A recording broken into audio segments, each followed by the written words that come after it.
नमस्कार, जी मीडिया, जी पंजाब, हरियाणा, हिमाचल में आपका स्वागत है। डायरेक्ट विद दिनेश में इस बार मेरे साथ है पंजाब कांग्रेस के अध्यक्ष सुनील जाखड़, जो कि सांसद भी है। जाखड़ साहब, आपका स्वागत है जी पंजाब, जी हरियाणा, हिमाचल में। धन्यवाद दिनेश जी। जाखड़ साहब, 17 महीने जो है कैप्टन सरकार को हो गए हैं। आप कैप्टन सरकार के इस कार्यकाल को कैसे आंकते हैं, और 5 बड़ी उपलब्धियां अगर कहें कि 17 महीने की आपकी सरकार की? मैं समझता हूं बहुत बढ़िया तरीके से लोगों ने जो विश्वास कैप्टन अमरिंदर सिंह जी के नेतृत्व में कांग्रेस को दिया था आज से 17 महीने पहले, उस कसौटी के ऊपर कैप्टन साहब पूरी तरह खरे उतरे हैं जी। 5 उपलब्धियों की बात करें, सबसे पहले उपलब्धि मैं समझता हूं किसी भी राष्ट्र के अंदर, किसी भी स्टेट के अंदर प्रगति की सबसे पहली जिम्मेवारी है सरकार की कानून व्यवस्था की जी। और पंजाब में पिछले 10 साल से जो जंगल राज व्यापक था उसको खत्म करके रूल ऑफ लॉ जो एस्टेब्लिश किया है, जो गैंगस्टर पनपे पंजाब के अंदर। और ये देखिए, गैंगस्टर जो नाम था आज से 10 साल पहले पंजाब में किसी ने गैंगस्टर नाम नहीं सुना था जी। ये गैंगस्टर की पैदाइश जो है ये अकाली राजनीतिक संरक्षण की वजह से, राजनीतिक नेताओं के जो बिजनेस इंटरेस्ट थे, चाहे वो लीकर माफिया, शराब माफिया, भू माफिया, ड्रग माफिया, उन सब को संचालन करने के लिए और वोटों के समय, इलेक्शंस के समय उनके डंडे राज के एक प्रारूप था गैंगस्टर्स की उपज जो हुई उनके समय में, उसको जड़ से खत्म करने में कैप्टन साहब का बहुत कामयाबी मिली है। एक बार फिर से व्यापारी जो लोग हैं, जो उद्योगपति हैं, वो पंजाब में एक अमन शांति के माहौल में काम करने की स्थिति में हैं जी। दूसरा सबसे बड़ा वायदा जो पंजाब के किसानों के साथ कैप्टन अमरिंदर सिंह जी ने किया था, कर्जे माफी की बात की थी। और कर्जे माफी में जो कदम कैप्टन साहब ने उठाए हैं और जिन परिस्थितियों में उठाए हैं, Dinesh ji, you have to look at the entire thing in a totality. अगर सारे उसमें देखें कि कितना बड़ा कर्जा, 2-2.5 लाख करोड़ रुपए का कर्जा अकाली छोड़ के गए हैं, और जाते हुए 31,000 करोड़ रुपए का एक टंका और लगा के चले गए।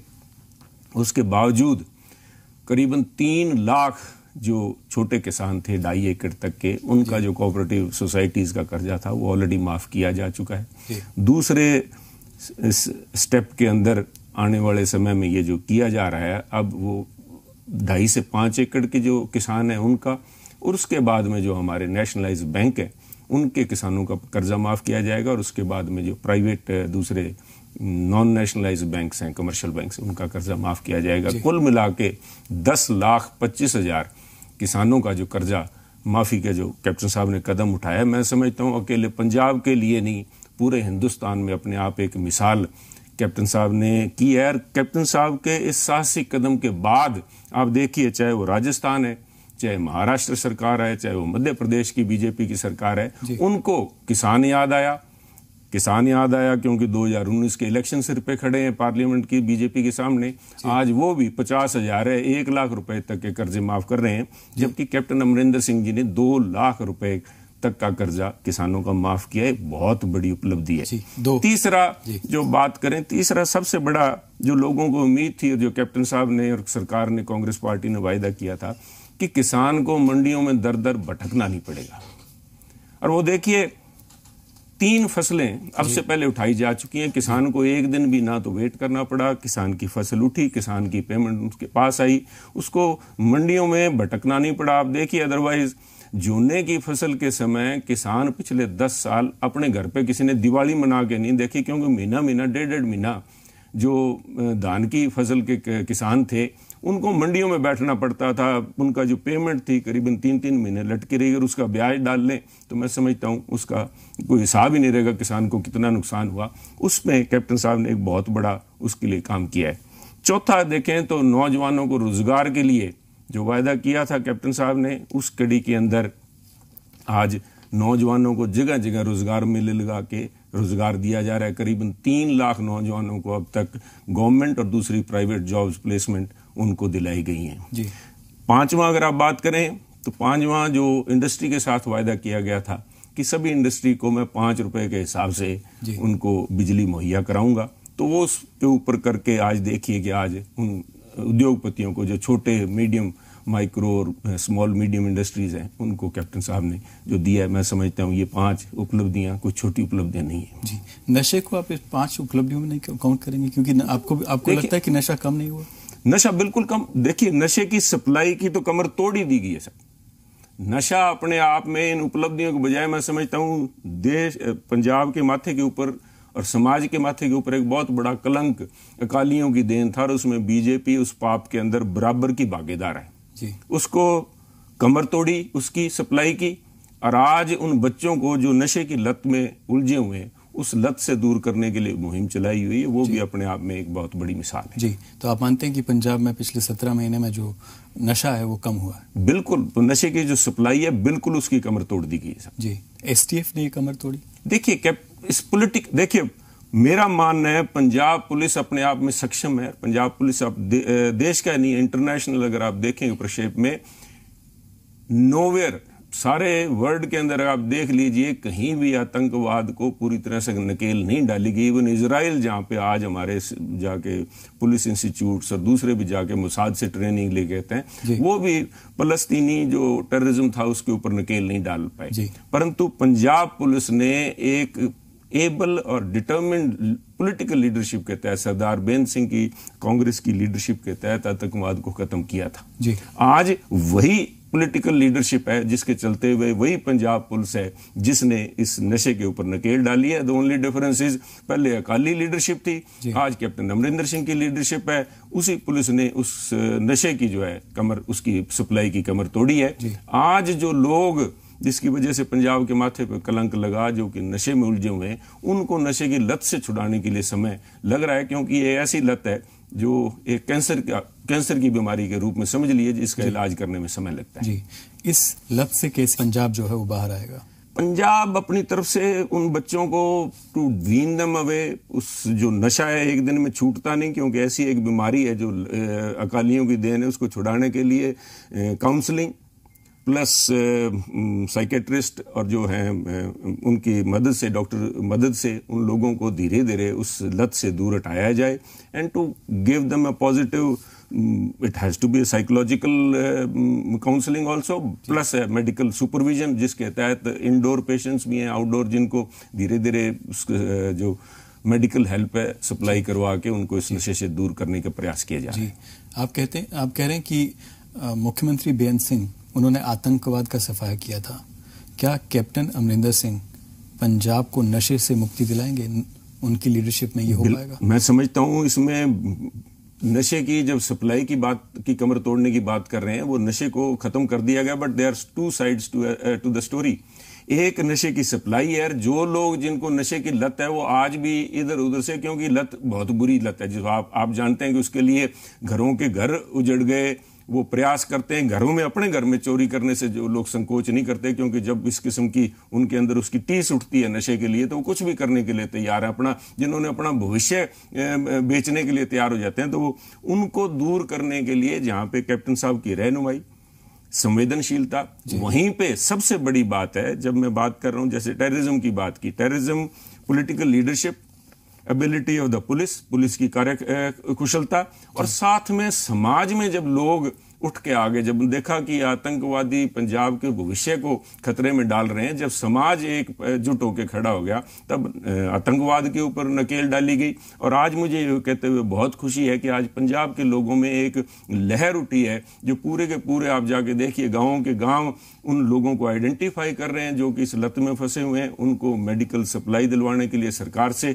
जाके अप्रोच कर रहे हैं, ताकि इन बच्चों को उस लत से छुड़ाया जा सके। इसलिए मुझे पूरी उम्मीद है कि समाज के सहयोग के साथ कैप्टन साहब की रहनुमाई में इस लत से पंजाब के नौजवानों को बचाया जाएगा। जी, ये जो लोग उठ खड़े हुए आप कह रहे हैं कि गांव-गांव में, ये सरकार की मुहिम का असर है? मैं समझता हूँ बिल्कुल। चाहे कैप्टन साहब ने जिस तरह डेपो नाम से जो स्कीम चालू की, खुद कैप्टन साहब ने जाके लोगों को इस किस्म की शपथ दिलवाई, इट शोज सरकार आज सीरियस इस मसले में, सरकार की कमिटमेंट जो है, जो this is the integrity of the government, जिसकी वजह से अदरवाइज पिछले 10 साल में खुद इनके अकालियों के लीडर जो थे, जो राजनीतिक इनके जो टॉप ब्रास थी, उसके ऊपर नशा बेचने के इल्जाम लग रहे थे। और आज कैप्टन अमरिंदर सिंह है जिन्होंने खुद आगे बढ़ के ये कदम उठाया है और आज लोगों का विश्वास सरकार के अंदर बना है, कांग्रेस के अंदर बना है, कैप्टन साहब के अंदर बना है। इसके चलते हुए सारे लोग खुल के आज सामने आ रहे हैं। You think there is a strong will, एक जो कैप्टन अमरिंदर सिंह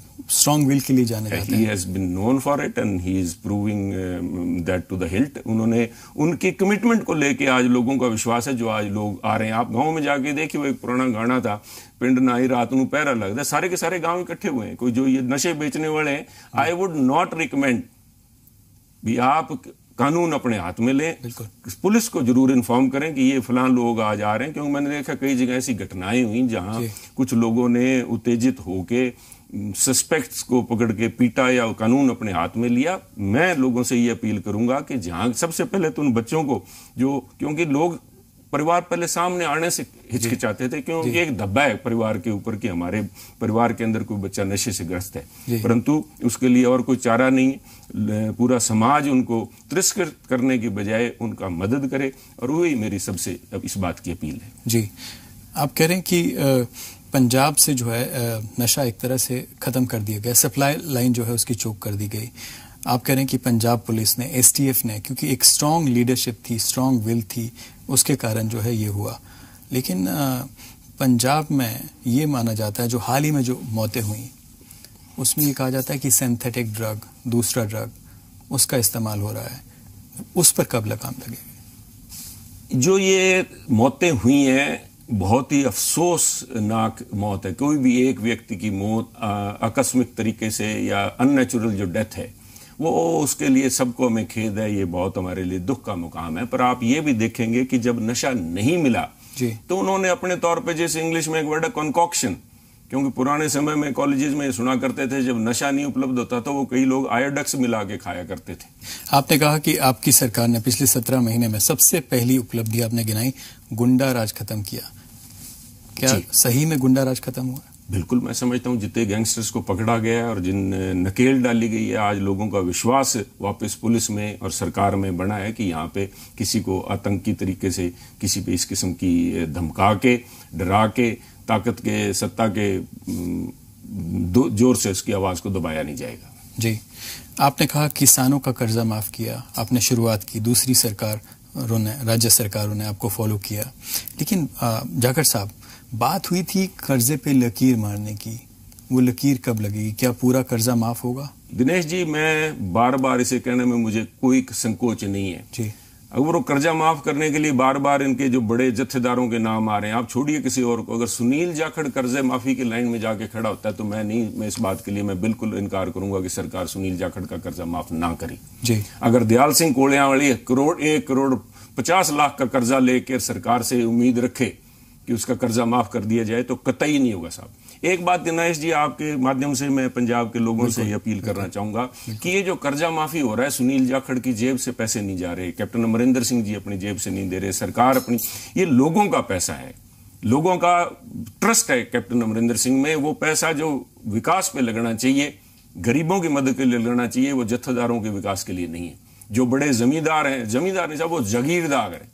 जागीरदारों का कर्जा माफ ना आज करने के मैं हक में हूं, ना कल हूंगा, जिसका जो भी राजनीतिक परिणाम हो, परंतु गरीब जो छोटा किसान है, जो मजदूर है, आप किसान की बात कर रहे हैं, मैं आपको आने वाले समय की बताता हूं। कैप्टन साहब के आदेश पे हमारे कोऑपरेटिव मिनिस्टर सुखजिंदर रंधावा जी इस बात के लिए केंद्र राहुल जी से भी इस मसले में मुलाकात कर रहे हैं कि जो हमारे मजदूर हैं, जो हमारे SC ST वर्ग के लोग हैं, उनका भी जो कर्जा है जी, जिनके करीबन 25 या 50 हजार रुपए तक का कर्जा है, उनका कर्जा भी माफ किया जाए। आने वाले थोड़े दिनों में उस कर्जे को भी माफ किया जाएगा। जी, लेकिन जाखड़ साहब, आपको नहीं लगता कि कर्जा माफी जो है एक सोल्यूशन नहीं है? लॉन्ग टर्म पॉलिसी होनी चाहिए ताकि जो सुसाइड्स, अभी भी सुसाइड्स हो रहे हैं, उनको रोका जा सके। बिल्कुल नहीं साहब, ये किसने कहा कि कर्जा माफी से किसान की समस्याएं हल हो जाएंगी? परंतु किसान जिंदा तो रहेगा जी। आज किसान बार बार जो आत्महत्या कर रहा है, उस कर्जे के दबाव में आके कर रहा है। अगर जो जिम्मेवारी केंद्र सरकार की बनती है, उस जिम्मेवारी से मोदी जी अगर भाग रहे हैं, बीजेपी की सरकार भाग रही है, इसका मतलब ये नहीं है कि पंजाब सरकार या कैप्टन अमरिंदर सिंह जी या कांग्रेस पार्टी अपनी जिम्मेवारी से पीछे हट जाए। हम अपनी जिम्मेवारी निभा रहे हैं और हमें इस बात की तवक्को है, हमें इस बात की आज भी उम्मीद है कि अगर किसान के दर्द को ना समझ के कम से कम मोदी साहब अपनी वोटों के लिए तो कर्जा माफ करेंगे। घर घर नौकरी की आपने बात की कि नौकरियां दी जा रही है, लेकिन बात थी कि हर घर में नौकरी मिलेगी, इस पर क्या सरकार बिल्कुल सरकार इस मसले पे अड़ी है। देखिए बार बार उनको जॉब देने की बात की थी कि उनको रोजगार दिया जाएगा। रोजगार देने के लिए मात्र ये नहीं कि सरकारी नौकरियां दी जाएंगी। आज दिनेश जी बेहतर होता, आज आपके स्टूडियो में बैठ के अपने बात कर रहे हैं, मैं अगली बार आपसे अपील करूंगा कि ये जो आपका प्रोग्राम है डायरेक्ट विद दिनेश है, आप मेरे साथ मंडी गोविंदगढ़ में रखिएगा जी साहब। आप देख के हैरान रह जाएंगे कि वो चिमनियां जो पिछले 10 साल से जिन्होंने धुआं नहीं देखा था, आज वो चिमनियां वापस चल रही हैं। आज वहां पे वो सारी की सारी जो फर्नेसेस थी, सारी की सारी जो स्टील रोलिंग मिल्स थी, आज वापस काम कर रही हैं। साहब रोजगार वहां निकलेगा, रोजगार यहां पे उद्योग से निकलेगा।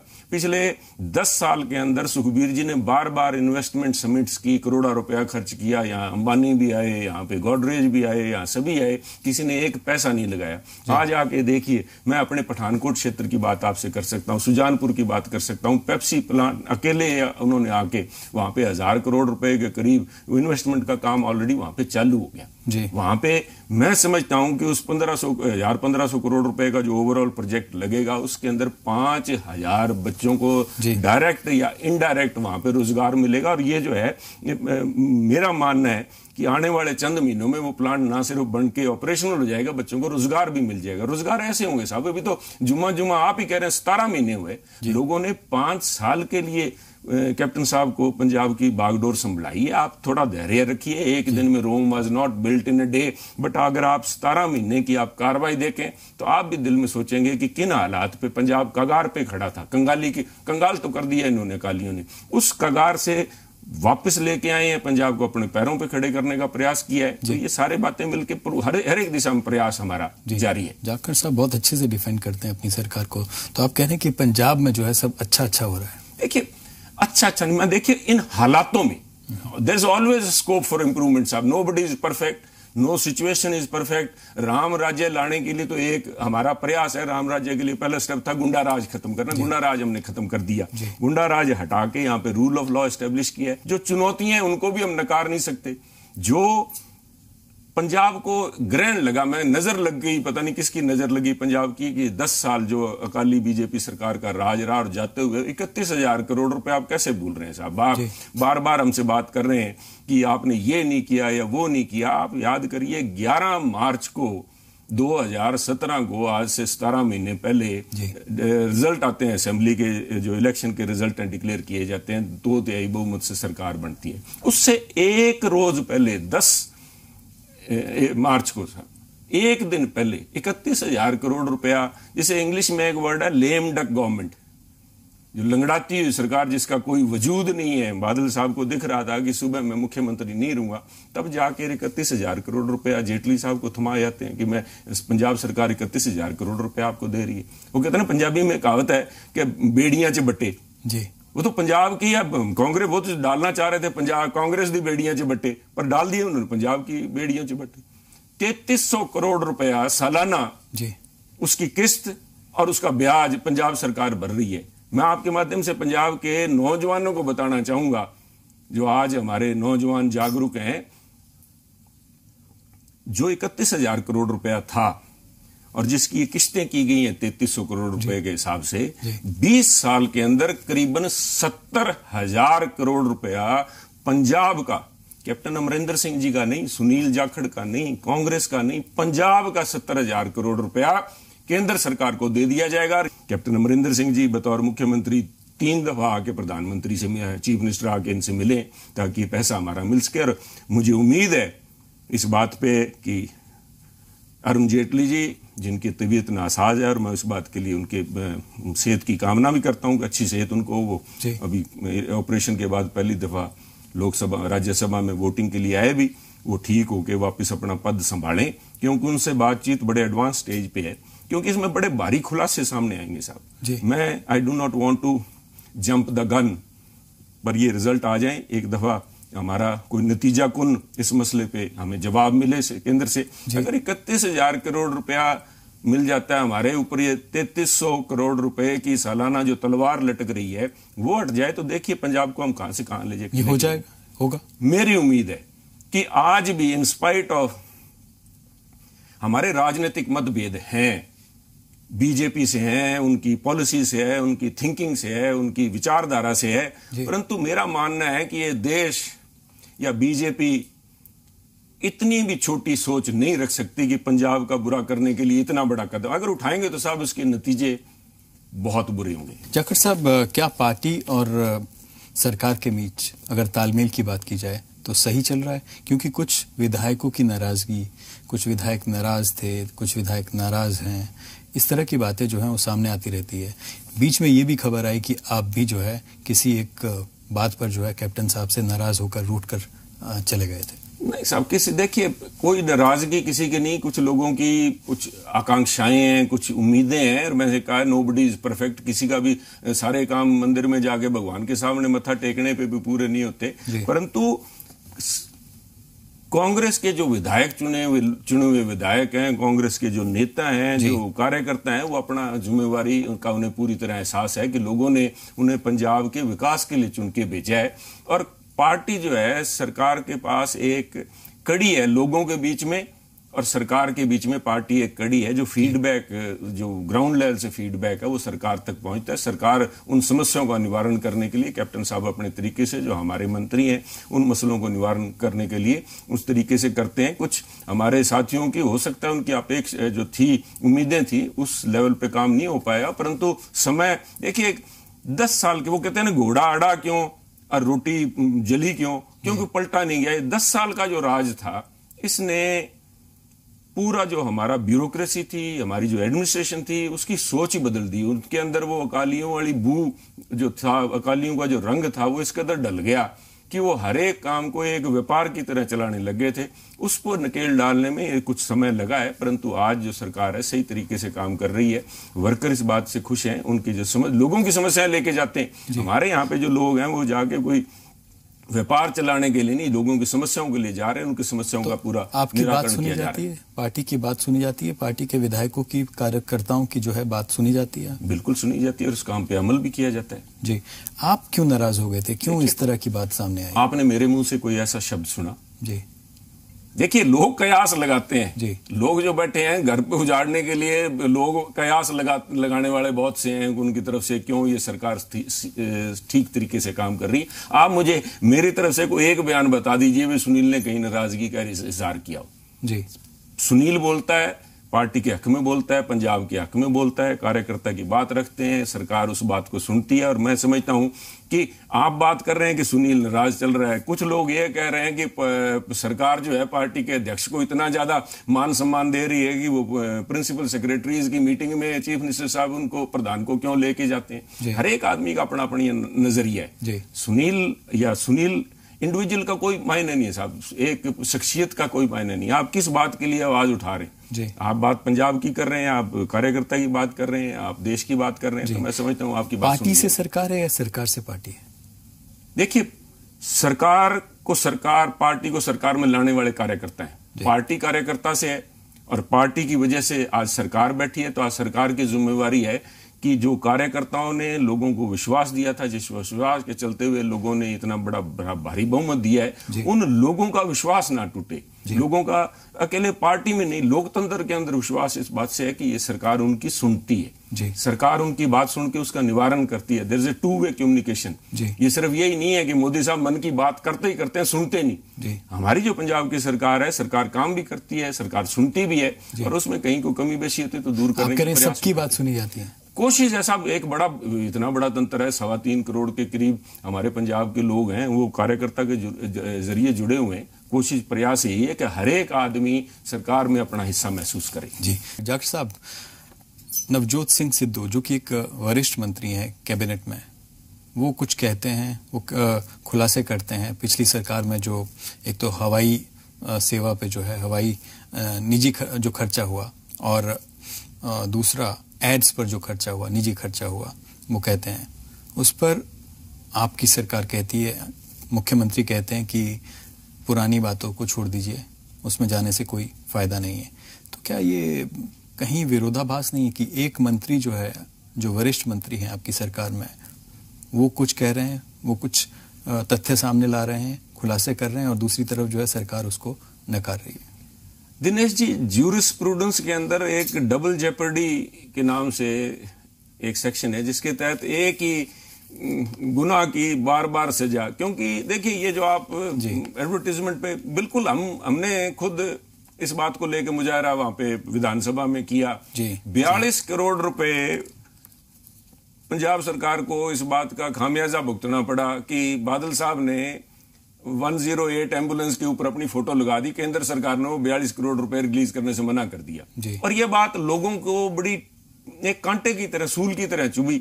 और लोगों ने आज देखिए, आज अकाली दल का हाल क्या हुआ साहब। आज अकाली दल, बादल साहब विधानसभा में जब आते हैं तो मैं समझता हूं बड़े बुझे मन से आते हैं कि वो विपक्ष के नेता के तौर पे नहीं बैठते कहीं जाके एक तरफ कॉर्नर में उनकी सीट लगी। आप समझते हैं वो उनको एहसास नहीं कि उन्होंने जो कुछ किया गलत किया। गलत हुआ, उस गलत की सजा उन्हें मिली, पंजाब के लोगों को भुगतना पड़ा 42 करोड़ रुपए। पर आज वो 42 करोड़ रुपए रिकवर नहीं किए जा सकते क्योंकि केंद्र सरकार ने वो पैसे पंजाब को देने थे, वो इन्होंने विदहेल्ड कर लिए। हवाई सफर के अंदर मैं समझता हूं सुखबीर बादल जी सड़क पे तो उन्होंने पांव कभी रखा ही नहीं पिछले 10 साल के अंदर। वो गांव भी जाते थे, अपने किसी शादी में भी जाते थे, किसी दोस्त से मिलने जाते थे या किसी बिजनेस डील के लिए जाते तो हेलीकॉप्टर में सरकारी खर्चे से जाते थे।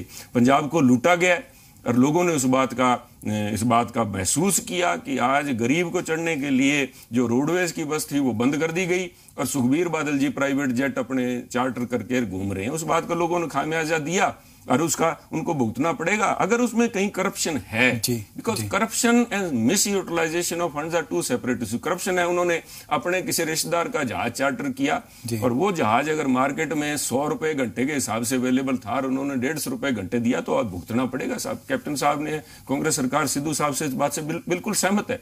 ये बात लोगों के सामने उजागर करना सरकार का काम है कि अकालियों ने किस तरह पंजाब को खुर्च के लूटा है साहब। ये बिल्कुल सामने है। अगर कहीं चीज कोई सबूत के सामने आता है जहां पे उनका मिसडिमीनर प्रूव होता है तो सजा मिलेगी। इसमें कोई किंतु परंतु नहीं है और कोई इसमें बात में बार बार लोगों के पास जाके अगर गलत हुआ है तो अगर बिल्कुल साहब कोई बख्शा नहीं जाएगा। कोई भी हुसएवर हाई एंड माइटी हुसएवर में भी अगर आप सिद्धू साहब की बात करें, अगर हमारा कार्यकर्ता भी कोई लाके सबूत इस बात का देता है तो बिल्कुल कैप्टन साहब की तरफ से इस बात की कोई हिचकिचाहट नहीं है, इन लोगों को सजा दी जाएगी। जी, दूसरी तरफ ये भी नवजोत सिंह सिद्धू कहते हैं कि उनकी शिकायत, वो किसी की शिकायत नहीं करते लेकिन उनकी शिकायत की जाती है कांग्रेस अध्यक्ष राहुल गांधी के पास। किसकी तरफ इशारा? मैं नहीं समझता कभी सिद्धू साहब ने इस किस्म का बयान दिया है और ना ही को नवजोत सिद्धू जी की जाके किसी ने ये छोटी सोच अकालियों की छोटी सोच है। आम आदमी पार्टी है, जो लोग मैं समझता हूं कुंठित लोग हैं, those who are feeling left out, वो जो लोग चुगलखोर जो लोग हैं, आज उनकी दुकानें बंद हुई हैं इस हमारे कांग्रेस सरकार के अंदर। ये उनकी छोटी सोच दर्शाती है। कोई किसी की शिकायत नहीं। यहाँ पे कांग्रेस हाईकमांड के पास, राहुल जी के पास में जो भी कांग्रेस की तरफ से हमारे लीडर वहां आते हैं पंजाब के विकास के लिए, किस तरह से पंजाब एक role model, not as only as a governance role model but as a party, a coordination between government and party को रूप लेके यहाँ पे राहुल जी के पास आते हैं। छोटी मोटी बातों के लिए आज देखिए देश की जिम्मेवारी राहुल जी के ऊपर है। वहां पे बैठ के किसी की आपसी, अगर किसी की मैं समझता हूं उसकी पॉलिटिकल एस्पिरेशंस पूरी नहीं हुई है तो कोई लेके शिकायत लेके आता होगा तो इन बातों को तूल भी नहीं मिलता, ना ही राहुल जी इन बातों को।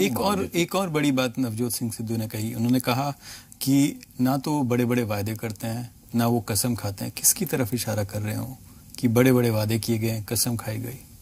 मैं समझता हूं उन्होंने किसी की तरफ कोई इशारा नहीं किया। उनका कहने का भाव, जो आप पता नहीं कौन से स्टेटमेंट की बात कर रहे हैं, पर ऐसा जो अगर आप बता रहे हैं उन्होंने कहा है तो उन्होंने अपना किरदार लोगों के सामने कहा है कि मैं करके दिखाता हूं। आई do not believe in making promises, I deliver, जो कि हो सकता है मोदी जी की तरफ इशारा, क्योंकि जुमलेबाजी इन्होंने कब काला धन लाने की बात की थी मोदी जी को और बीजेपी की कार्यशैली को मैं समझता हूं उनके इसी इन जुमलेबाजियों को, इन वादों को चलते हुए देश को जिस तरह से भ्रमित किया गया, उन्हीं को लेके इन्होंने इतना बड़ा फैसला सिद्धू साहब ने किया था। जी, बरगाड़ी और बैवल कला कांड, उसमें ये कहा जा रहा है कि जिस तरह सरकार ने जो मामला जो है सीबीआई को दे दिया, कहीं ना कहीं जो है किसी को बचाने की कोशिश की जा रही है। देखिए ये मसला दिनेश जी पंजाब की the very core of Punjab की भावना ही नहीं साहब, वो कहते हैं ना अंदर हिकचे जाके जैसे वजदा है। पंजाब के लोगों के साथ, उनकी भावनाओं के साथ अंदर तक जुड़ा हुआ मसला है, ना तो कोई किसी में किसी को बचा सकता। जिन्होंने ये घिनौना अपराध किया, पाप किया, सब अपराध भी नहीं है, पाप किया है, उनको सजा मिलेगी। उनको ये जो लोग धर्म के नाम पे जिन्होंने 50 साल पंजाब को बेवकूफ बनाया है, पंजाब को जिन्होंने धर्म के नाम पे पंजाब के लोगों को एक्सप्लॉइट किया है, उनको जवाब देनी पड़ेगी कि जनरल डायर के समय में जिस तरह जलियांवाला बाग में गोली चलाने का आदेश दिया गया, उसका कौन था? जनरल डायर था, या वहां से ब्रिटानिया से इस बात के आदेश आए थे? आज मसला सिर्फ सुमेध सैनी तक का नहीं है साहब, मसला है पॉलिटिकल लीडरशिप का। क्योंकि जिन लोगों ने गोली चलाई, they are only a tools in the hand of the government. वो तो सरकार के यंत्र मात्र थे। सरकार ने आदेश दिया गोली चलाओ, उन्होंने गोली चला दी। आदेश किसने दिया? रात को 12 बजे बात किससे हुई? कौन होम मिनिस्टर था? किसने आदेश दिया? ये बातें जिस दिन असेंबली में ये रिपोर्ट रखी गई साहब, इनको तो भागने के लिए जगह नहीं मिलेगा। तथ्य सामने आएंगे, तथ्य बिल्कुल सामने आएंगे साहब। ये तथ्य रुक नहीं सकते। आज बच्चे के दिल में मेरे आज सिक्खी का स्वरूप नहीं है, पर मैं समझता हूं मैं भी उतना ही बड़ा एक पंजाबी, उतना बड़ा सिख हूं जितना को केसधारी सिख है। उन सारों के जो जिन्होंने अमृत छका हुआ, उनके दिल में आज एक वो जानना चाहते हैं, सच्चाई जानना चाहते हैं कि क्या हुआ वहां पे, किस तरह से आदेश दिए गए, किस तरह से माफीनामे हुए, क्यों लिए गए वापस, क्यों शांतिपूर्वक प्रदर्शन करने वालों के ऊपर गोली चलाई गई, किसने आदेश दिए। ये जवाब देने पड़ेंगे। नटखट बच्चों की तरह जाती हुई गाड़ी के ऊपर पत्थर फेंक के भाग जाने से नहीं। वहां विधानसभा में जिस दिन खड़े होकर जवाब देना पड़ेगा, उस दिन वो अपने खद से रखें भी, और उस दिन जवाब भी देना पड़ेगा। और जवाब नहीं देंगे तो आप देखिए, अकालियों की सरकार आप याद करिए, जब बैबल कला कांड हुआ था, 1.5 महीने के लिए नजरबंद हो गई थी पंजाब अकालियों की सरकार। बीजेपी के जो मंत्री थे, एमएलए थे, चंडीगढ़ में नजरबंद घर में कर दिए गए थे। बादल साहब जो हफ्ते में 7 दिन संगत दर्शन किया करते थे, उन्होंने भी मोदी साहब का नजरिया लेके रेडियो के ऊपर अपने संगत दर्शन की बात कर रहे थे। वही हालात इन लोगों के, जब इनकी सच्चाई सामने आएगी तो इनको लोगों को वही दिन फिर देखने पड़ेंगे। जी जाखड़ साहब, एक और बात हो रही है, खालिस्तान का शगुफा जो है छोड़ा जा रहा है। ये कहा जाए कि 2020 रेफरेंडम जो है उसकी बात हो रही है विदेशों में। आपको क्या लगता है कौन है इसके पीछे? दिनेश जी, आपने बात ही खत्म करी। शगुफा है जी, इट्स जस्ट शगुफा। इसकी जितनी भी अपने बात करेंगे उतना ही उनको ज्यादा शय मिल रही है। ये लोग कुछ भी नहीं है साहब, they are nothing, they are nobody. ये लोग भाड़े के टट्टू हैं। पाकिस्तान के ISI के चंद लोग जिन्होंने दुकानें खोल रखी हैं, कोई कनाडा बैठा है, कोई इंग्लैंड बैठा है। ये समझता हूं मैं देश की 56 इंच छाती चौड़ी वाले प्रधानमंत्री साहब की मैं समझता हूं विदेश नीति का एक बहुत बड़ा नाकामी है कि इन लोगों के ऊपर नकेल नहीं डाल सकते। ये बात करते हैं, कहते दाऊद को पकड़ के लेके आएंगे, इनसे विजय माल्या तो पकड़ के लाया नहीं जाता। इनके क्या ऊपर नकेल डालेंगे? कौन है ये लोग? क्या पंजाब की, देखिए पंजाब की अमन शांति बहाल करने के लिए सरदार बेन सिंह ने, कांग्रेस की पार्टी ने कितनी कुर्बानियां दी हैं। पंजाबियों ने 25,000 पंजाबियों ने अपनी जान गंवाई है साहब। कोई वहां पे एक आदमी बाढ़ेगा टट्टू वहां पे ISI से पैसे लेकर पंजाब में आग लगाने की कोशिश करेगा, बिल्कुल इजाजत नहीं दी जाएगी। किसी किस्म का कोई खतरा नहीं है। आज जवाब लंदन में बैठे किसी से जवाब ये लोग दें जिन्होंने यहां पे 2020 रेफरेंडम की बात की थी। आज जो लोग पंजाब का नारा दे रहे हैं, इन्होंने 2020 रेफरेंडम के हक में जो बयान दिया था, बठिंडे की रैली में जवाब क्यों नहीं देते? इन्होंने उसके ऊपर क्यों नहीं बहस करवाई कि 2020 के ऊपर आम आदमी पार्टी के लोगों की क्या राय है, किसकी राय थी? और मेरा मसला पंजाब के लीडरों से नहीं है, मैं तो केजरीवाल से पूछना चाहता हूं। केजरीवाल साहब, आप स्पष्ट करिए, आपने किस बात के लिए उतारा अपने लीडर ऑफ अपोजिशन को? क्या उसको भ्रष्टाचार के मसले में उतारा या 2020 की बात कहने पर उतारा? मैं समझता हूं अगर 2020 की बात के ऊपर उतारते तो खुद केजरीवाल जी की क्रेडिबिलिटी बनती। उन्होंने भ्रष्टाचार का नाम लगा के पहले छोटे, देखिए उनका अपना पार्टी का मसला है, पर मैं तो ये जानना चाहूंगा कि आम आदमी पार्टी का 2020 के ऊपर जो आज पंजाब की बात कर रहे हैं, उन्होंने 1 महीने पहले जो बयान दिया था उस बात पे वो खड़े हैं या नहीं? जी, जो आम आदमी पार्टी में हाल ही में जो देखने में आया कि एक तरफ जो खेरा साहब हैं वो अलग से बात कर रहे हैं, दूसरी तरफ जो नए नेता विपक्ष बनाए गए हैं चीमा जी, वो अपना अलग राह पे चल रहे हैं। तो ये आपको लगता है, क्या कारण आपको लगता है कि जो 2 गुट वहां पर आम आदमी पार्टी में बन गए हैं? दिनेश जी, आप मेरे से ज्यादा एनालिसिस करते हैं सिचुएशन की। मैं एक किसान का बेटा होने के नाते कई बार बाबू की बात कह जाता हूं। आप तो समझते हैं ये पहली दफा नहीं हो रहा साहब जी। देखिए, पहले फूलका साहब मैं समझता हूं बड़े सुलझे हुए, बड़े समझे हुए वकील थे, जो आज से आम आदमी पार्टी के वजूद आने से पहले पंजाब की लड़ाई लड़ रहे थे, पंजाब की भावनाओं के लिए यहाँ लड़ाई लड़ रहे थे। कोई राजनीतिक बैकिंग नहीं थी। उन लोगों को उसमें से घी में से जैसे मक्खी उठा के बाहर निकाल देता है। एक भी नहीं बोला कोई उनमें से जो आज स्वायत्ता की बात कर रहे हैं, स्वाभिमान की बात कर रहे हैं, पंजाबियों के अहम की बात कर रहे हैं। क्या फूलका साहब पंजाबी नहीं थे? क्या छोटेपुर साहब पंजाबी नहीं थे, जिनके ऊपर कितने का 2 लाख रुपए का इल्जाम लगाया था, 5 लाख रुपए का लगाया था? आज तक वो वीडियो नहीं आई। कहां गए वो लोग? उस समय नहीं बोले। और आज जो लोग बठिंडा में रैलियां कर रहे हैं साहब, ये रैलियां, मेरा मानना है दिनेश जी, जिस दिन केजरीवाल साहब जाके माफी मांग के आए थे विक्रम मजीठिया से, अगर रैली उस दिन की जाती, अगर उस दिन अपने पद से इस्तीफा दे देते, तो इन लोगों का वजूद बन जाता राजनीतिक। आज तो सब कुर्सियों, किस्सा कुर्सी का साहब, वो कुर्सी से हटा दिया। मैं समझता हूँ चीमा साहब भी बहुत बढ़िया आदमी है, खैरा साहब भी बहुत बढ़िया आदमी है, फूलका साहब भी बहुत बढ़िया आदमी है, छोटेपुर जी बहुत बढ़िया आदमी है। अब कंवर संधू जी की और इनकी कितने दिन निपटी है ये। मेरा अगर पर्सनल ओपिनियन है, आई डोंट केयर, उनका अपना जाति मसला है, अपनी पार्टी का है, they are independent party.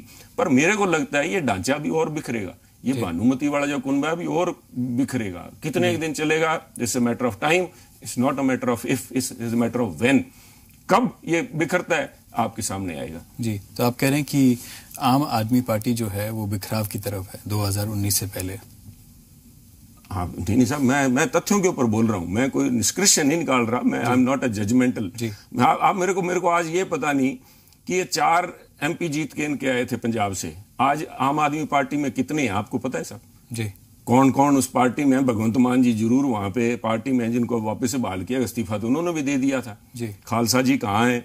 Dharmveer Gandhi ji बिल्कुल अपने आप को तो बहुत ठोक के कहते हैं मेरा आम आदमी पार्टी से कोई संबंध नहीं है। डॉक्टर साधु सिंह जी हैं, वो आज पार्टी में हैं या नहीं, इस बात का शायद खुलासा आज 4 आदमी थे जी। और चारों आज अलग अलग बिखरे हुए हैं, किन वजह से वो वही जाने। तो ये पार्टी तो बिखरी हुई है। ये लोगों को झांसा दे के उस समय मैं समझता हूं पंजाब के लोगों की बड़ी खुशकिस्मती थी कि केजरीवाल साहब का जो असल सोच थी वो वहां पे सामने आ गई। जिन लोगों के घर जाके रात को रुके तो पंजाब की अमन शांति बच गई, नहीं तो ये एक और से नजर लगने लगी थी पंजाब को। जी, SYL की बात करें तो दिल्ली के जो मुख्यमंत्री है और आम आदमी पार्टी के जो संयोजक है अरविंद केजरीवाल, वो कहते हैं कि सुप्रीम कोर्ट का जो फैसला है वो उसके पक्ष में है। सुप्रीम कोर्ट जो आदेश देगा, जो फैसला करेगा, वो उस फैसले के साथ जाएंगे। तो आप समझते हैं कि पंजाब के हित में है? मैं समझता हूं माननीय मुख्यमंत्री हैं केजरीवाल साहब, दिल्ली के लोगों ने विश्वास दिया है। ये तो वो है कि गंगा गए गंगाराम, जमुना गए जमुनाराम। कल उनको अगर वहां बठिंडे बुला लिया जाता है तो बयान कुछ और होंगे, हिसार में बयान कुछ और दे के हैं, दिल्ली में आके बयान कुछ और देंगे। केजरीवाल साहब कुछ भी कहते रहे साहब जी। हरियाणा के मुख्यमंत्री खट्टर साहब कुछ कहते रहे। पंजाब के पास राजस्थान, हरियाणा, दिल्ली को फालतू और पानी देने के लिए एक बूंद भी पानी नहीं है, period. There is no ifs and buts and किंतु परंतु। लोकसभा के अंदर हमारे माननीय सांसद हरियाणा से खड़े होकर गडकरी साहब से इनकम्प्लीट SYL की बात करने लग गए कि हमने अपनी वहां कर ली। तो मैंने बिल्कुल, हमारे सारे साथी रवनीत बिट्टू जी, चौधरी संतोख सिंह जी और इवन धर्मवीर गांधी जी, उन्होंने भी खड़े होकर कहना जी इस मसले पे कोई ना बयान देने की जरूरत, पंजाब के पास पानी नहीं है। इस मसले देखिए साहब, there is no ifs and buts. आप दीपेंद्र सिंह हुड्डा की बात कर रहे हैं। देखिए, मैं कहता हूं ये मसला किसी एक व्यक्ति विशेष का या सुनील जाखड़ का नहीं है, मसला पंजाब का साहब। पंजाब के पास देने के लिए पानी नहीं है। और मैं कह रहा हूं, मैं अगर वो भी कांग्रेस से कोई भी ये बात को कहे, कांग्रेस की तरफ से कहे, कोई अकालियों की तरफ से कहे, चाहे कोई बीजेपी की तरफ से कहे, हमारे पास देने के लिए पानी नहीं है जी। अगर जाखड़ साहब 2019 की बात की जाए, लोकसभा चुनाव की, तो कांग्रेस कितना तैयार है 2019 की जंग के लिए? कांग्रेस पार्टी के तौर पे हम पूरी तरह तैयार हैं, और लोग तो दिन गिन रहे हैं साहब। मसला ये नहीं है कि हम कितने तैयार हैं। तैयार तो मेरे ख्याल में बीजेपी बड़ी तैयार है, उनके पास आज अथाह संपत्ति है, बड़े बड़े धनाढ़ व्यापारी लोग आज उनकी बैक पे खड़े हैं, अडानी से लेके, अंबानी से लेके, माल्या से लेके, चौकसी से लेके, सारे लोग चौकस खड़े हैं। पर वोट तो लोगों ने डाला। आपके साथ कोई नहीं है? हमारे साथ लोग खड़े हैं साहब। देखिए, एक बात दिनेश जी, आपके माध्यम से मैं पंजाब के लोगों से भी ये बात करना चाहूंगा कि ये हमें भी, मैं समझता हूं, लोकतंत्र का ये एक बड़ा गौरव का दिन था कि एक गरीब के घर में पैदा हुआ, जो खुद अपने मुंह से प्रधानमंत्री कहते हैं कि मैं चाय बनाने वाले के घर पैदा हुआ, चाय बनाता था, चाय बनाने वाला गरीब घर का बेटा प्रधानमंत्री बना। लोकतंत्र की जीत है। परंतु गरीब के घर पैदा हुआ बेटा, उसका दिल अमीर के लिए धड़कता है साहब। और एक तरफ उस मोतीलाल नेहरू के परिवार में पैदा हुए, जिन मोतीलाल घर के हम पढ़ा करते थे कि उस आनंद भवन के 7 दरवाजे थे, 7 दरवाजों पे 7 कारें खड़ी रहती थी, पता नहीं किस दरवाजे से निकले। उनका वंशज अमीर के घर में पैदा हुआ, उसका दिल जो है राहुल गांधी का गरीब के लिए धड़कता है। तो आप कह रहे हैं कि कांग्रेस अध्यक्ष राहुल गांधी जो है वो गरीब के साथ हैं, वो वोट के लिए नहीं जाते, वो राजनीति के लिए नहीं जाते, वो गरीबों के लिए जाते। वो जिस दिन से उन्होंने कांग्रेस की बागडोर बतौर वाइस प्रेसिडेंट पहले संभाली, अब प्रेसिडेंट, वो उसी दिन से जा रहे हैं। ये लोग उसी दिन से लांछन लगा रहे हैं, आज से नहीं, आज से 4-5 साल पहले से, जब से वो संभाले हैं, उनका दिल गरीब के लिए धड़कता है। ये सोच का फर्क है साहब, सिर्फ सोच का फर्क है। आज प्रधानमंत्री कहने पे मजबूर हो गए कि सभी उद्योगपति चोर नहीं होते साहब। इसी तरह तो आप कहो कि सभी जो एक धर्म के लोग हैं वो सभी टेररिस्ट भी नहीं होते, ये बात भी कह दो। नहीं, वो उद्योगपतियों की बात करेंगे, जब भी बात करेंगे। कल भी लोकसभा में बहस हो रही थी कि ये जो आर्बिट्रेशन अमेंडमेंट बिल है, इनसे उद्योगपतियों को लाभ मिलेगा, ease of doing business. Ease of doing business is a different issue, let's talk about ease of living. गरीब पूछता मेरे को जीने के लिए साधन बताओ, उद्योग तो बाद में लगाऊंगा मैं। सब ये सब ढकोसले जो हैं आज नजदीक आ रहे हैं। लोग दिन का इंतजार कर रहे हैं कि जुमलेबाजी से दूर उठ के सरकार को कैसे सबक सिखाया जाए।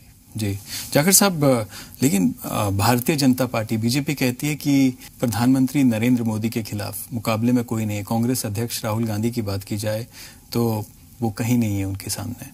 ये अहंकार जो है ना साहब, अहंकार ही तो इनको डुबा। आज देखिए कितना अहंकार, इस अहंकार के चलते एक भी आज बीजेपी के साथ एक भी सहयोगी दल इनके साथ नहीं है जी। एक मान लीजिए हमारे पंजाब वाले अकाली दल, उनकी मजबूरी है साहब जी। उनको जलील करने में प्रधानमंत्री ने कोई कसर नहीं छोड़ी। मेरे ख्याल बादल साहब को सबसे, आज भी बादल साहब की इज्जत करता हूं, सबसे वरिष्ठ वयोवृद्ध नेता है मेरे ख्याल करुणानिधि जी के बाद में। आज हिंदुस्तान में सबसे बुजुर्ग अगर कोई लीडर हैं जिन्होंने 5 बार मुख्यमंत्री रहे हैं, बादल साहब हैं। उनको पिछले 4 साल के अंदर मिलने का समय तक नहीं दिया उन मुख्यमंत्री को जिनको डॉक्टर मनमोहन सिंह हर तीसरे महीने सारे के सारे ये इकट्ठे होकर गुलदस्ते लेके जाते थे और वहां से पैसों के गफे लेके आया करते थे। प्रधानमंत्री मोदी इस लायक नहीं समझते कि बादल साहब से बात कर लें। वो तो अमित शाह जी को जब ये नजर आने लगा कि अब धीरे धीरे इलेक्शन आ रहे हैं तो वो चंडीगढ़ आए, इनसे 5 मिनट, 5 मिनट ऑडियंस, उसके बाद तो कुछ नहीं है साहब। ये लोग बोल नहीं पाए जब लंगर के ऊपर जीएसटी लगा दी गई तो ये अकाली दल जो धर्म के नाम पे 50 साल रोटियां सेकी हैं राजनीति, इन्होंने ये बोले ही नहीं। मैंने इनसे हाथ जोड़ के बेनती की, मैं आज भी धन्यवादी हूं ढींढसा साहब का, मैं आज भी धन्यवादी हूं भुंदड़ साहब का कि उन्होंने इस बात को कि राजनीति एक तरफ है या हमारे गुरु घर के लंगर के ऊपर जीएसटी लगी, हम सारे साथ खड़े हैं। आज भी मसला उसके ऊपर गोलमोल करके आज भी वहां पे वो जो होना चाहिए था वो नहीं हुआ। तो जाखड़ साहब आप कह रहे हैं कि 2019 में जो मुकाबला है वो प्रधानमंत्री नरेंद्र मोदी बनाम कांग्रेस अध्यक्ष राहुल गांधी। देखिए ये it's going to be a fight of ideologies. लोकतंत्र को बचाने के लिए, अहंकार को तोड़ने के लिए, यहाँ पे भाईचारा हिंदुस्तान के अंदर बना रहे। सत्ता की भूख नहीं है राहुल गांधी जी के पास में, ना उन्होंने सत्ता के लिए लड़ाई लड़ी, ना वो सत्ता के लिए राजनीति में है। वो इस देश को मजबूत करने के लिए, देश की भलाई के लिए। देखिए मुख्य प्रधानमंत्री का पद सोनिया जी ने नहीं ठुकराया साहब जी। डॉक्टर मनमोहन सिंह को प्रधानमंत्री बनाया, 1 दफा नहीं 2 बनाया। यहाँ पे कोई सरपंची की सीट नहीं छोड़ता। जी पंजाब हरियाणा हिमाचल ने, जी मीडिया ने एक मुहिम शुरू की पंजाब में, हर घर मशाल नशा मुक्त पंजाब। मैं चाहूंगा कि आप पंजाब की जनता से अपील करें कि पंजाब को अगर नशा मुक्त करना है तो हर घर से ये मशाल निकलनी चाहिए। हर पंजाब का जो हर नागरिक है वो इसको लेकर इस मुहिम में जुड़े। मैं आपको दाद देता हूं इस बात के लिए, मेरा अभिनंदन है आपको और आपकी टीम को कि आपने, देखिए बिना सोसाइटी के, बिना समाज के इन्वॉल्वमेंट के ये कैंसर नुमा जो बीमारी अकालियों की जो देन है ये नहीं खत्म होगी। लोग जागृत होंगे, अपनी जिम्मेवारी समझेंगे, उन बच्चों को अपना समझ के उनकी इस कमजोरी को दूर करने में जब तक अकेली सरकार उस नशे की लत को दूर करने में कामयाब तब तक नहीं होगी जब तक समाज का साथ नहीं मिलेगा। सप्लाई हम खत्म कर सकते हैं हैं, पर इस नशे की लत को खत्म करने के लिए जो आपने अभियान चलाया ये पूरी तरह कामयाब हो। ये जो मशाल है घर घर में जले, लोगों के दिल में इस बात की आवाज उठे। मेरी यही कामना है कि इसमें आपको और पंजाब को कामयाबी मिले ताकि देश को और पंजाब को आगे बढ़ा सके। जी जाखड़ साहब, एक निजी सवाल, लोग भी जानना चाहते हैं कि how does mister Sunil Jakhar stay so cool. आप बिल्कुल एकदम शांत रहते हैं, कूल रहते हैं, लेकिन जहां अगर मुद्दों की बात आती है, इश्यूज की बात आती है, तो वहां बुलंद आवाज में उसको उठाते भी है। But how do you stay, ये कहा जाए कि सो कूल? आपने कहा मेरे पे तो ये इल्जाम लगते हैं कि सुनील को ज्यादा ही चिड़ा हुआ रहते थे कि सब maybe I am reserved in nature, but हम एज गुड और बैड एज एनीबडी एल्स, दूसरों की तरह ही है। मैं समझता हूँ मुद्दे जहां पे साहब लोगों ने मेरे को बना के भेजा, भी रफाल इस फाइटर जेट को लेके मुद्दा आया जी, और बीजेपी इस मुद्दे से, क्योंकि देखिए राहुल गांधी जी ने अविश्वास प्रस्ताव के ऊपर बात करते हुए प्रधानमंत्री जी के ऊपर सीधे आरोप लगाए कि ये प्रधानमंत्री जी ये 41,000 करोड़ रुपए सीधे के सीधे उस अनिल अंबानी की कंपनी को आपने, ये आपके ऊपर भ्रष्टाचार का आरोप है। और उन्होंने कहा कि ये जब मैं आरोप लगा रहा था तो मोदी साहब मुझसे नजर मिला नहीं पाए, क्योंकि देखिए साहब कहीं ना कहीं कमजोरी जो है वो झलकती है, वो जला नहीं पाए। उसके बाद में दूसरे मुद्दे, ट्रिपल तलाक के, लोगों के भावनाओं से भावनात्मक मुद्दे जुड़े हुए, atrocities prevention act SC ST वाला ला के भटकाना चाहते हैं। तो कल जब ये मुद्दा आया तो मैंने वहां पे बीजेपी को एहसास कराने के लिए कि देश, ये जो रफाल बनाने का मसला है ये कोई सौदा नहीं है, ये कोई बच्चों का खेल नहीं है। और बच्चों का खेल नहीं है, मैंने फिर कागज का जहाज बना के दिखाया कि उस अनिल अंबानी की कंपनी के पास में कागज का जहाज बनाने जितना भी एक्सपीरियंस नहीं है। और गरीब का बच्चा चपड़ासी की नौकरी लेने जाए तो उससे पूछते हैं भी एक्सपीरियंस सर्टिफिकेट लेके आ, अनुभव का कितना तेरा तजुर्बा है उसका बता। और अनिल अंबानी के पास में कागज का जहाज बनाने के, तो मैंने कागज का जहाज बना के भी दिखाया। और वहां पे मैं पीठासीन अधिकारी से इस बात के लिए झगड़ा भी, वो गर्म भी हुए, परंतु नहीं, ये देश की सुरक्षा का मसला है साहब। हम बीजेपी को, हमारे देश की सुरक्षा को एक सौदा नहीं बनाने देंगे साहब। ये कोई व्यापार नहीं है जिसके लिए आज भी अमित शाह जी का बयान लगा हुआ है कि उन लोगों को जिनको ये सौदा नहीं मिला वो आज बढ़ चढ़ के बोल रहे हैं। साहब बीजेपी के लिए रफाल एक सौदा हो सकता है जी। हमारे लिए रफाल जो है देश की सुरक्षा से जुड़ा हुआ मुद्दा है जी। अंबानी एरोनॉटिक्स कंपनी के लिए ये वो कहते हैं ना, हींग लगे ना फिटकड़ी, वहां से प्लेन आएंगे, हम जोड़ के इसमें 1 लाख करोड़ रुपए कमा लेंगे। हींग लगे ना फिटकड़ी, रंग चोखे का चोखा। ये जो रंग है हींग का नहीं है, ये जो मसला है ये रंग चढ़ेगा हमारे नौजवानों के खून से, हमारे फौजियों के खून से साहब। ये नहीं चढ़ने देंगे, बिल्कुल नहीं सौदा होने देंगे, बिल्कुल डट के लड़ेंगे।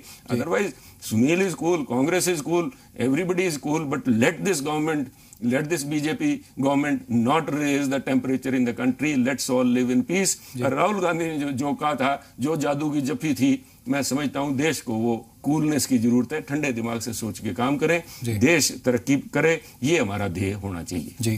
जाखड़ साहब, जो कांग्रेस अध्यक्ष राहुल गांधी ने जो आपने बात कही है, आरोप लगाया, हम उम्मीद करते हैं कि सरकार इसके जवाब देगी। आपने हमसे बातचीत की, हमारे सवालों का जवाब देने के लिए आपका बहुत बहुत धन्यवाद and wish you all the best. धन्यवाद, thank you so much sir. आपको हमारी बातचीत इनसे कैसी लगी आप हमको ट्वीट कर सकते हैं SDINES पर। आप देखते रहिए जी मीडिया।